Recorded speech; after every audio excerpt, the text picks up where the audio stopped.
daybreak here on the Rise News. Time for the press preview. A first look at what's on the front pages as they arrive. Let's take a look at This Day, our sister publication. Leading headline this morning, again, Tinubu, who's the president-elect, meets APC's NWC, National Assembly members over 10th legislature's leadership. Some riders there, ex-lawmakers warn against interference in selection of principal officers, caution against zoning positions alongside executive offices. Also, President-elect to inaugurate flyover court building in Rivers State. More headlines at the top there. Sudan, federal government says evacuation of women, children to be given priority. Hires 40 buses at cost of $1.2 million. Airpeace to begin airlifting via Egypt on Friday. At the top of this day's mass this morning, Atiku. My drug-free record is rising. I've been contesting polls. Meanwhile, Labour Party's Obi says INEC's objection and reply to my petition is biased and embarrassing. The front page of the Punch, the Sudan conflict is laden with students lamenting slow evacuation as the federal government of Nigeria pays $1.2 million. It says only 15 out of 40 buses ready on Wednesday conveyed 750 students. Minister says cost covers 19-hour journey, security from Sudan to Cairo. And above the nameplate this morning, Obi attacks INEC for defending Tinubu. Atiku claims a victory. Cash scarcity crippled Nigeria's economy, says the UN. And Tinubu's speaker aspirant meet on zoning behind closed doors. Lagos State government demolishes illegal buildings on Banana Island. And of course, the leading picture on the front page of the Punch is that of some students, Nigerian students, waiting to leave at the registration point in Sudan before the evacuation to Cairo, Egypt on Wednesday. Right, let's look at the Sun newspaper. FG evacuates Nigerians from war-torn Sudan, says no life lost.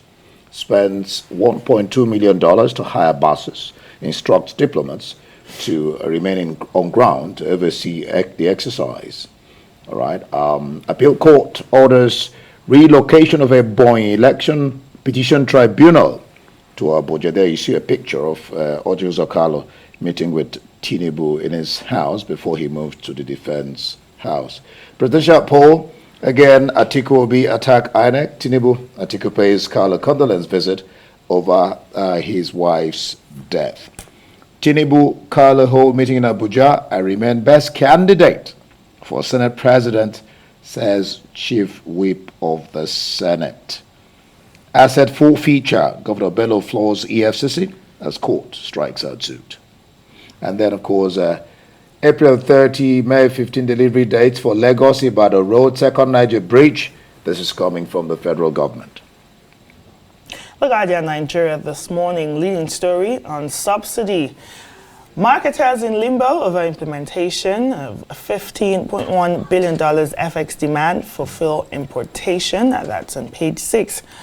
Court strikes out EFCC suit against Kogi Governor Yahya Bello over asset forfeiture. I am unencumbered by scandals. Atiku replies Tinubu's serial loser jab. To the international scene, the I newspaper leads with health warning over popular weight loss drug sold illegally on Facebook. Don't buy it then. All right, let's look at the Independent. Iraq war hero, don't deport brave Afghan pilot to Rwanda. The writer there says Colonel Tim Collins' bags are called to give asylum to veteran who flew with us against Taliban. It should never have come to this. And just that picture you're seeing there, home at last from hell of Sudan's war. First evacuees arrive in the UK. The Financial Times. Let's start at the top. Sudan flight, Britons make belated dash. Call of Duty maker Activision rails at UK for barring $75 billion Microsoft deal. Xi urges Zelensky to talk to Moscow as pair speak for first time since the war began. Well, the Daily Express leads with Home Secretary Suella vying to get more police officers or boots, as the paper puts it, on the street. It reports it's part of her common sense approach to tackling crime. All right, we'll get to Emmanuel Bello and start a course today. Emmanuel, good morning to you. Glad to have you join us. And we start with our sister publication as usual, routine. This day newspaper. It says again, Tinubu meets with APC NWC National Assembly members over 10th Legislature's leadership. It has some riders there. Ex-lawmakers warn against interference in selection of principal officers. Caution against zoning positions alongside executive officers. There are some other stories there.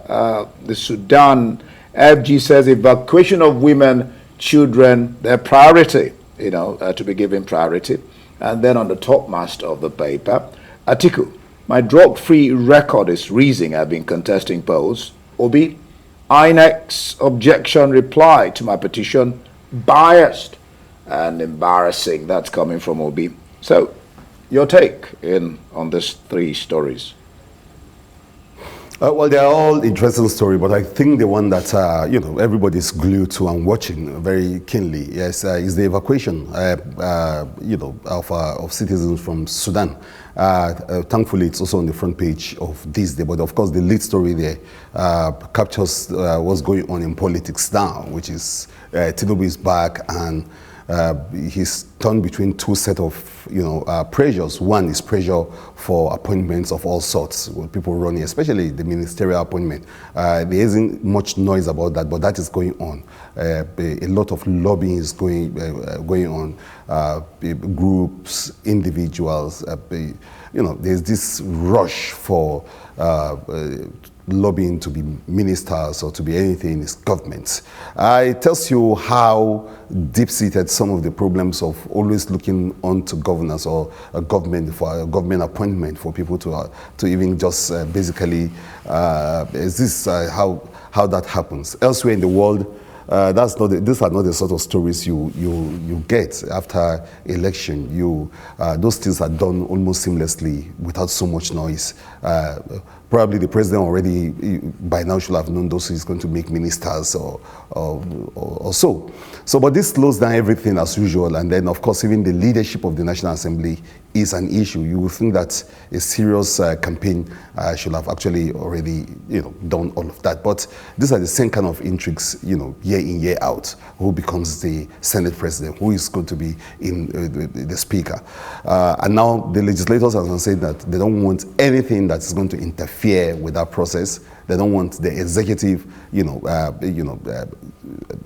taking those decisions for them. But I think in the past there's already a template where Buhari doesn't interfere, doesn't care. It came with its own troubles the last time he did that, when he was not so clear about who should become the Senate president. So it's leaving it open that the legislature should be able to take that decision. It's the sort of thing that they are talking about now. They want to take their own decisions. They don't want to tie the zoning formula to what the executive has done. So, for instance, if power is shifted to the south, the legislators are saying that, well, that's a different arm of government. The executive is a different arm of government. They're a different arm of government. And so their zoning formula should not be dependent on what has been done in the executive. It's the sort of talks that are going on, and it's interesting. Though a lot of people say that, look, the Senate presidency should balance whatever has happened in the executive. That's why some people are saying, let it be southeast. Others are saying, well, it's about competence, it's about zoning. But then ultimately it might be about who Tinubu actually also wants. President-elect Tinubu, who he wants, the sort of Senate leadership he's looking for. Does he want a competent person? He's always boasted that he knows how to assemble the best of arm. Does he want a robust arm, kind of legislative arm, or what is it looking for? Does it want one that is independent? A lot of people say that part of the problem of our democracy is that you don't have a legislative arm that is independent, and then that the Senate presidency is always that of a rubber stamp one of the legislative arm itself, and so they can't take the kind of decisions they are supposed to take, which is to actually check and balance whatever is happening in the executive. So these are all the issues, and they make for interesting reading, and I think that's why we are back to back. Since Monday, we'll be zeroing on what Tinubu will say, what Tinubu is thinking, and how he plans to handle it. The chairman of the APC's national chairman is saying that Nigerians should be patient with it. But a lot of people watching this, are bothered. They want to see a closure to it, and so that there should be some kind of decisions around the issue. Emmanuel, another issue that we'll be zeroing in on soon enough are all the post-election matters. Now, Atiku has replied to Tinubu's notice of preliminary objection.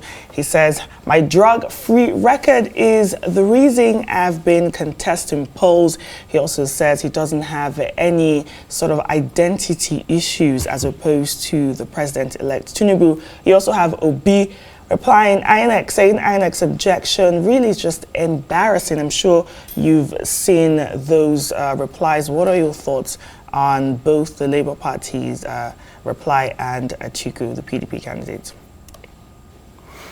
Yeah, well, yeah, it's going to be. You are right, Nkechi. There are going to be very interesting stories from the, from the tribunals and from the courts around those issues, and everything that is being thrown out there will be making for interesting headlines. And I see editors getting a lot of material for front page news around what the campaigns are saying, or what even the candidates are saying. So, for instance, now Atiku is talking about his record and say, "Look, I am drug-free. I'm not like you."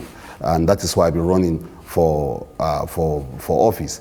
So yes, there will be more of those kind of back and forth. And like we say, the larger picture for me is the judiciary itself. It's going to be under a lot of stress. Yes, there will be all these issues there, but I think the rest of us as a country will be waiting to see whether there will be any form of justice, any form of better day coming from the judiciary. And that's why people believe that it is the judiciary actually, more than any other institution right now, that is under trial. So we're seeing that, we're seeing the dramas, we're talking of records. Those, Tinubu is still being bedeviled by his records, those drug-related issues that he keeps denying. And, but they keep coming again and again. And Obi too is there stomping in the courts, hoping that he can reclaim his mandate. A lot of Nigerians are believing that something will just happen from these courts that will turn the story around. Tinubu himself is going ahead with his life. He's in the defense house already. He's getting ready for swearing in, almost as if these court cases are not there. He's at his base is so excited. They believe that they are going to still win at the courts. Probably that's why in Nkechi, a lot of people say politicians like to say go to court. They would rather that you go to court, they win the election, or they are declared the winners, because it's an evil forest. Those courts are evil forests that nobody knows how they're going to come out of them or not. It's difficult. We've not seen some dramatic changes that must have come through these court cases. Of course, they've been very clear court victories that came from the court that changed the tide of, especially at the states level, that changed the tide of the history of those states. But here it is. This is one of the biggest cases the judiciary, the courts are entertaining to see how far, whether this Tinubu, probably there will be some kind of change, some kind of miracle from the courts that we restore the hope of those who believe strongly that they won these elections. Emmanuel, a lot of papers are also leading with the evacuation plans by the Nigerian government. We now know that no Nigerian life has been lost, thankfully, in the conflict that has claimed over 400 lives in Sudan. What do you make of the government's plans so far? Well, I just say if you compare what another paper, foreign paper is reporting today, I think, which is it the I or which of the papers that already the first set of evacuees are already on UK soil. If you compare that sort of action, that swiftness of some other government already, you agree with some. Citizens locked up in Sudan are saying that it's like our federal government is a bit slow. Initially, we had 40 buses. It's been reduced to 13 of those buses. But the good thing is that some serious actions are going on. The federal government just paid huge sums of money for the operations and all of that. And it's a good thing that we're giving it back-to-back coverage because this is very important. Lives are locked in down there, and we must show some seriousness and some leadership as a giant of Africa to be able to evacuate our people from war-torn Sudan. But compared to what we're seeing elsewhere, already, people are back home already in some places in the UK. Certainly, as reported in one of the papers, the first set of, airlifted people are already home. We want to see some action, at least as we head into the weekends. We should be able to see large sums of returnees from Sudan. And yes, the good thing here is that the federal government is talking to us and we're asking more questions. What are the timelines? For instance, what's going to happen today? What about tomorrow? Those are the sort of things that we want to be hearing. So we need to be getting up to date, some updates on how the federal government is prosecuting this, because this is practical leadership. This is where why leadership exists, to take care or to look after the lives of citizens, whether they're here or elsewhere. It's something that in the past we don't really do much about, as if we don't really care about our citizens. But of course, it seems for Sudan, there seems to be some kind of, give or take efforts, very strong efforts to see that at least no life is lost. Good news that everyone is back home early enough. All right, Emmanuel didn't have time to talk about the scarcity crippling Nigeria's economy, but thank you. So we'll leave it on this review. Let's hear your view on all the burning issues. You can follow us on our handles at Arise to